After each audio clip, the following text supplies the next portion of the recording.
Good evening, everyone. My name is Midnight Cloud, and I am your host for tonight. I have prepared me some green tea today. ASMR. And today I have a submission that I would love to share, and it's all about Aswang. And if you didn't know, Aswangs are one of Philippines' mythical creature. Well, I kinda don't really consider it a mythical creature because I believed it when I was growing up. It's been a thing, so I don't know if you could still call it mythical. It is a creature though. Oh, and the person who sent me this is an avid viewer, so thank you very much for that one. If you have a story you'd like to share, please submit them to me. There is a Google form down below, so please do check it out. And I'd love to read your stories on the next one, and I would be so honored. So let us start. So this story is from her grandmother just before giving birth to her third child, which happens to be the sender's mother. And just so you know, the sender has changed the names in the story. So this started in May. It's the kind of May where air grew too still, too quiet, as if even the trees were holding their breath. And they knew it. Everyone in the barrio knew not to be out too late, not during May. That was the month when the aswangs grew bolder and braver. They say it's because of the dila, their long, sharp tongues, and the smell of unborn children becomes irresistible. But Ernesto forgot. Ernesto is my grandfather and he works as a miner. And Elena, my grandmother, stood barefoot in the wooden kitchen. She was 8 months pregnant and she said that she was watching my 5-year-old Auntie Lina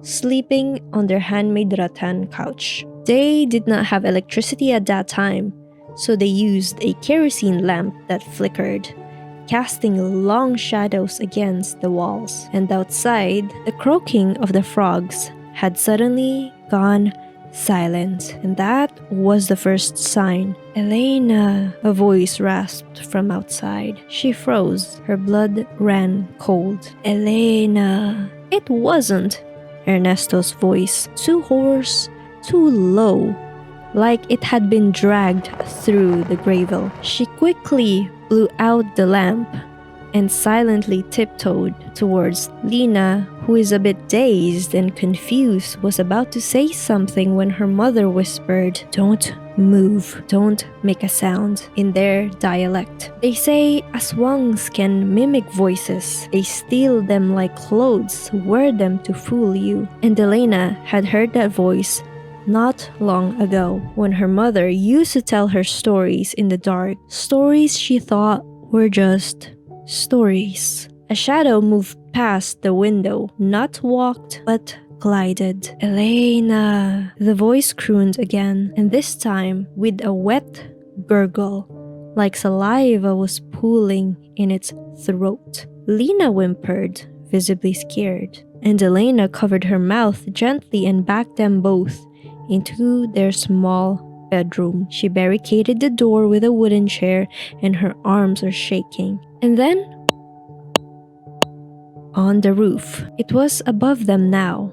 She'd almost forgotten the salt. She crouched low and she reached under the wooden bed frame where she had stashed a small tin can of rock salt and garlic, just in case. The midwife had warned her, as they had warned everyone in the village every single time. A pregnant woman in May is as good as dead if she didn't protect her house. She scattered the salt on the windowsill and stuffed garlic into the cracks of the door. She prayed and prayed and prayed while holding her daughter close. From the roof, something heavy thudded, and then the sound of nails or claws scraping down the wooden exterior. And Nina whispered, "Nanay, where is Papa?" Elena shook her head, eyes wide. "Papa will be home soon." Where was Ernesto? He should have been home by sundown. He worked at the mines 3 towns over, and he promised he'd be back by dinner.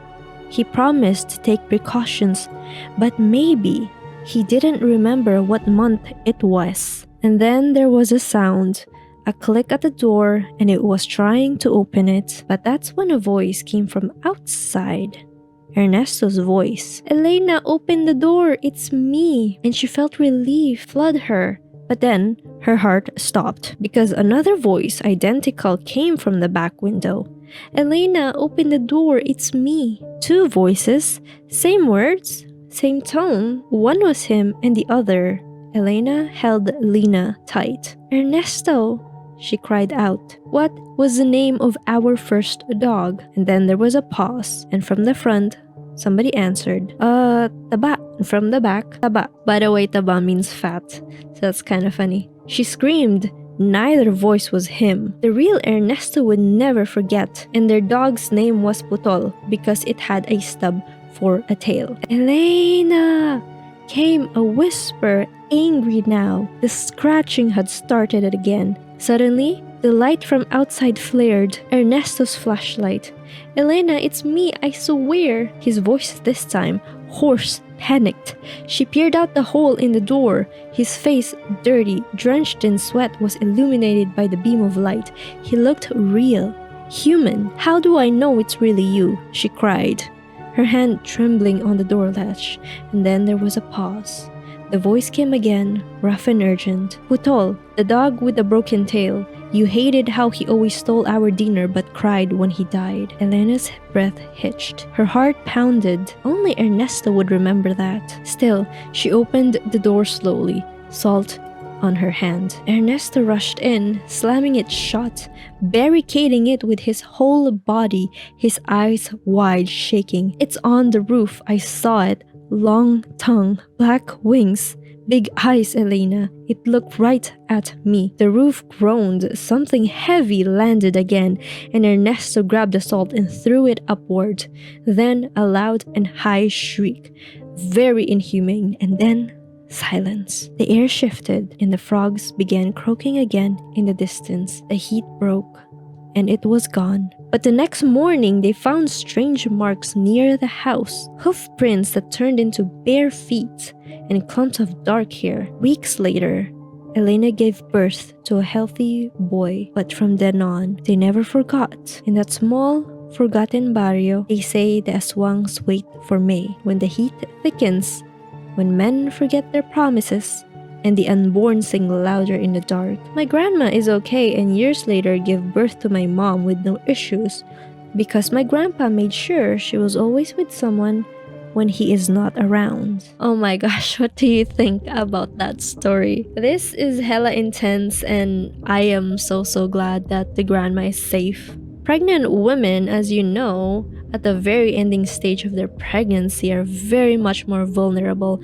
more sensitive, and they need the most utmost care. I would be so terrified. Even though I know what to do, I feel like at the moment if that happened to me, I would just freeze on the spot. Like I said, I don't do well in scary situations. That's why I don't go to horror houses, even though they kind of look fun. And so that concludes our story today about an aswang that happened in the 1950s. What do you think? Did you get spooked? I will definitely have more in the future, so stay tuned. And like I said, if you do have stories you'd like to share, please share them with me. I would be so honored to read them on the next one. And don't forget to check out my Poshmark. And until then, I will see you again. My name is Midnight Cloud. I've been your host today, and have a good night.